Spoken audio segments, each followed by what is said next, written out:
Sinais de fraude. Os seres humanos são bastante ingênuos por natureza. Nós queremos acreditar em certas coisas, que é possível obter algo sem dar nada em troca, que é fácil reconquistar ou rejuvenescer a saúde graças a algum truque novo, talvez até mesmo enganar a morte, que as pessoas em essência são, na maioria, boas e confiáveis. É por causa dessa propensão que os fraudadores e manipuladores prosperam. Seria de um benefício imenso para o futuro da nossa espécie se fossemos todos menos ingênuos, mas não é possível mudar a nossa natureza. Em vez disso, o melhor que podemos fazer é aprender a reconhecer certos sinais reveladores de uma tentativa de fraude e manter o ceticismo à medida que examinamos melhor as evidências.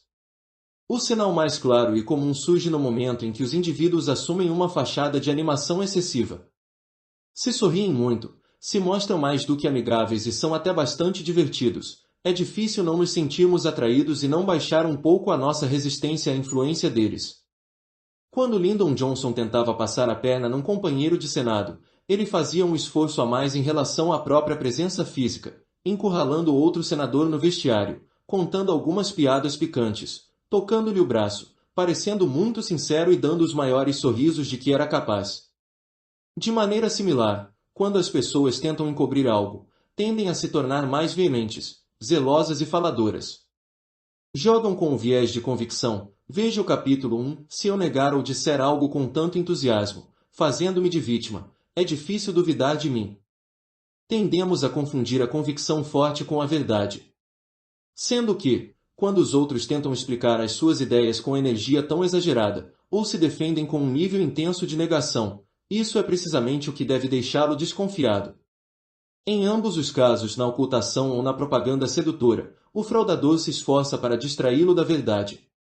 Embora um rosto e gestos animados possam resultar da pura exuberância e da amabilidade genuína, se partem de alguém que você não conhece bem ou que talvez tenha algo a esconder, mantenha-se alerta. Em seguida, procure por sinais não verbais que confirmem as suas suspeitas. Com esses fraudadores, você muitas vezes notará que uma parte do rosto ou do corpo é mais expressiva para atrair a sua atenção, com frequência, a área em torno da boca, com largos sorrisos e expressões mutáveis, mais fácil de manipular para criar um efeito animado, mas também gestos exagerados com as mãos e os braços. O que importa é detectar uma tensão e ansiedade em outras partes do corpo, pois é impossível para os fraudadores controlar todos os músculos. Quando dão um grande sorriso, os olhos permanecem tensos e com pouco movimento, ou o resto do corpo se mantém imóvel de maneira atípica. Ou, se os olhos tentam enganá-lo a fim de conquistar a sua simpatia, a boca treme de leve. Esses são sinais de um comportamento forçado, do esforço excessivo para controlar uma parte específica do corpo. Às vezes, fraudadores bem espertos tentarão criar a impressão contrária. Se estão encobrindo um delito, escondem a culpa por trás de um exterior sério e extremamente competente, o rosto se tornando estranhamente imóvel. Em vez de negações em voz alta, oferecem uma explicação bastante plausível da sequência de acontecimentos, até mesmo discutindo as evidências que confirmam isso. O quadro que pintam da realidade é quase impecável. Se estiverem tentando obter o seu dinheiro ou apoio, eles se farão passar por profissionais de altíssima competência, a ponto de serem um pouco entediantes, inundando-o com muitos números e estatísticas. Os estelionatários muitas vezes empregam essa fachada. O grande estelionatário Victor Lustig deixava as vítimas bocejando de cansaço com a sua tagarelice profissional, dando a impressão de ser um burocrata ou especialista enfadonho em títulos e valores mobiliários. Danny Madoff parecia tão sem graça que ninguém poderia suspeitar do audacioso crime de estelionato que conseguiu cometer. Essa forma de fraude é mais difícil de perceber porque há menos nela para se notar. No entanto, mais uma vez você deve procurar por impressões forçadas. A realidade nunca é tão conveniente e impecável, mas confusa. Os acontecimentos reais envolvem intrusões e acidentes súbitos e aleatórios, e é raro que as peças do quebra-cabeça se encaixem com perfeição. Foi isso que deu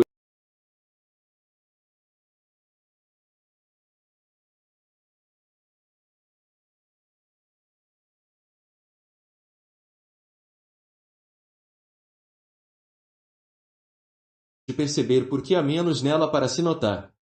No entanto, mais uma vez você deve procurar por impressões forçadas. A realidade nunca é tão conveniente e impecável, mas confusa.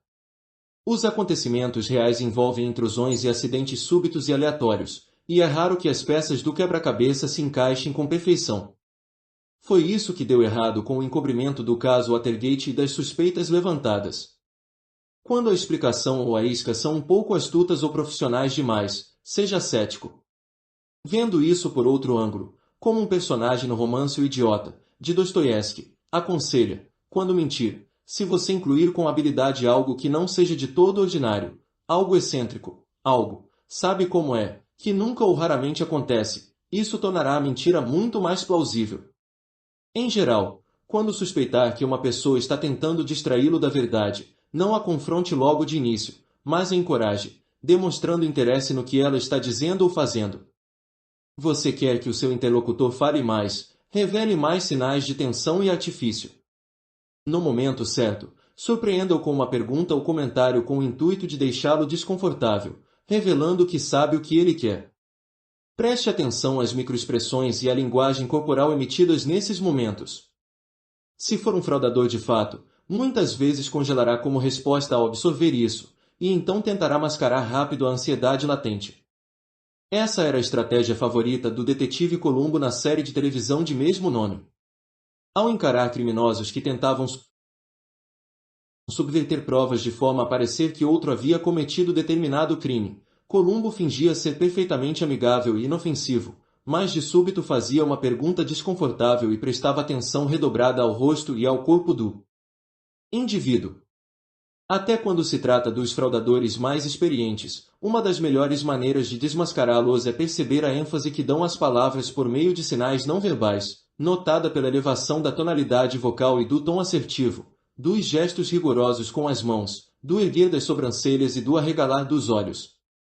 Também podemos nos inclinar para a frente ou nos erguer na ponta dos pés, comportamento adotado quando nos sentimos repletos de emoção e tentamos acrescentar um ponto de exclamação ao que dizemos e isso os fraudadores também não conseguem imitar.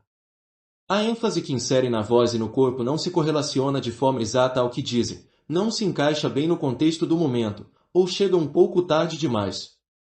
Batem na mesa com o punho quando não deveriam sentir emoção, mas um pouco mais cedo, como se essa ação acontecesse a partir de um sinal, um efeito criado. Essas são rachaduras no verniz da realidade que tentam projetar.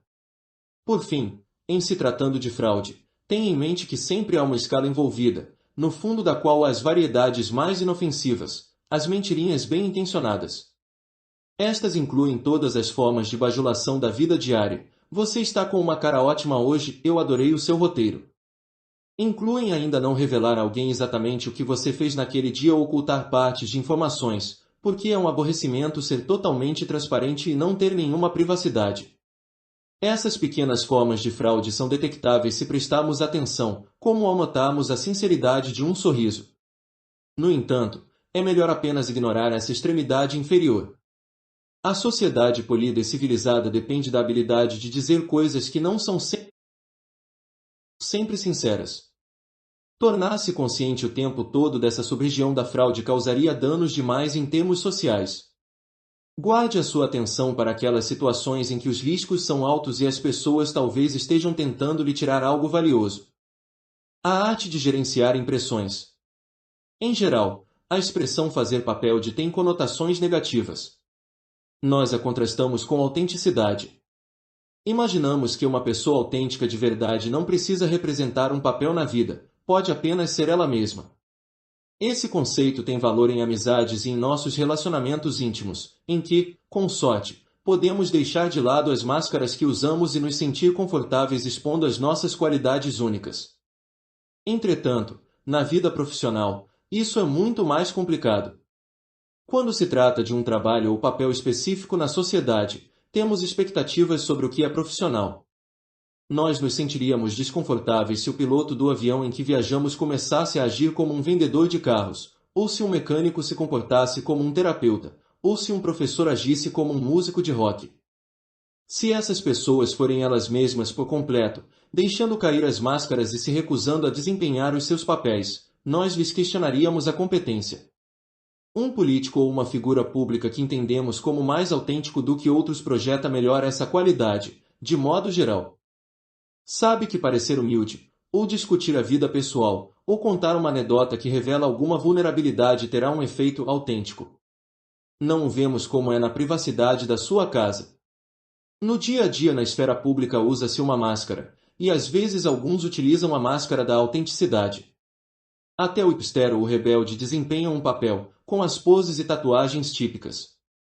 Eles não têm a liberdade de vestir um terno de repente, pois os outros em seu círculo lhes começariam a questionar sua sinceridade, que depende de exibir a aparência correta. O ser humano passa a ter mais liberdade para incluir no papel que desempenha mais das suas qualidades pessoais uma vez que tenha se estabelecido, e a sua competência não esteja mais em questão. No entanto, há sempre limites para isso. De forma consciente ou inconsciente, a maioria de nós adere ao que é esperado do nosso papel porque compreendemos que o nosso sucesso social depende disso. Alguns talvez se recusem a participar desse jogo, mas no fim acabam marginalizados e forçados a representar o papel do forasteiro, com opções limitadas e liberdade decrescente à medida que envelhecem. Em geral, é melhor apenas aceitar essa dinâmica e extrair algum prazer dela. Você não só está ciente da aparência adequada que precisa ter, mas sabe como moldá-la para obter o melhor efeito possível dela. E pode, então, se transformar num excelente ator no palco da vida e desfrutar do seu momento sob os holofotes. O que se segue são algumas instruções básicas da arte de gerenciar impressões.